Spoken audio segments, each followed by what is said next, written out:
Right, this is Daniel McLaughlin and Johnny Morris, Unit 15, Task 1, P2 and M1. Right, off we go, lads. Describe and explain the health and safety considerations associated with exercise programmes. So just start with anyone. Yeah, just start with whichever one you want. Right, so PARQ means like physical activity readiness questionnaire. Yep. It's used to like ensure a person's fit and healthy enough to enter the gym. For example, like it'd say if they had any previous heart conditions or any medical history that we need to know about, or like if they have any injuries that could affect how they exercise in the gym. And it also tells you about like the person's lifestyle, like for example the diet and if they're doing exercise already during the week. Good. Next one. Next is risk assessment. So risk assessments are done in places like gyms where there's big equipment that may be damaged or could hurt somebody. So a risk assessment is done to point out the areas where hazards could occur or injuries or anything like that, and then from that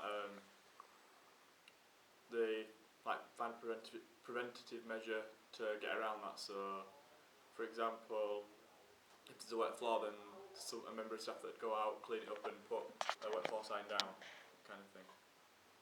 Right, good. So the next one is checking equipment before and after a session. So checking the equipment before a session shows that all equipment will be, that you'll be using is safe, and if it wasn't done properly, then say if a client were using the bench press machine and one of the cable snapped and it like they jolted like that or landed on them, and they could get seriously injured or they could die. Depending on what the weight is, it could hyperextend the limb. So, but after checking equipment after a session shows that people using it after you, if they're not going to check it, then it's safe for them to use. Good.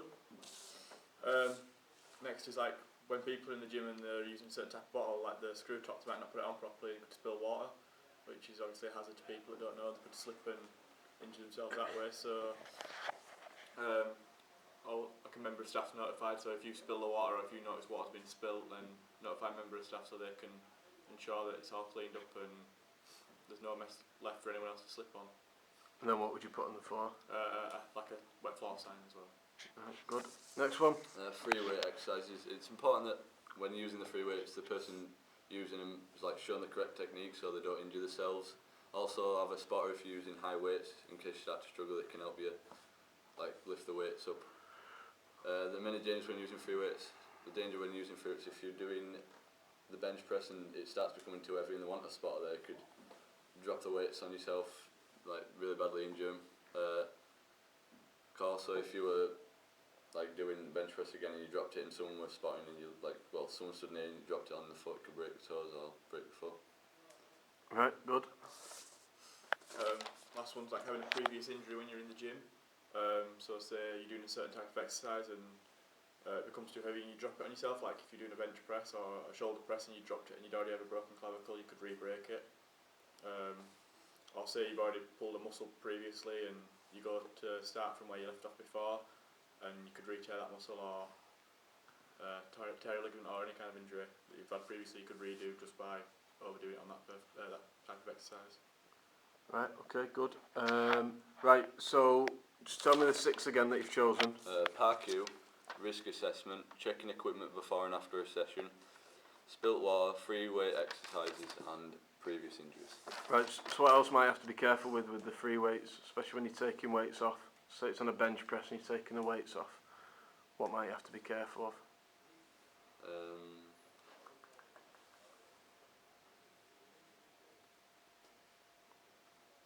So what might happen, say you've got 220 plates on one side, 220 plates on the other side, and you decide to take both off one side. Then the machine could fall sideways and land on someone if there was someone stood at the side of it.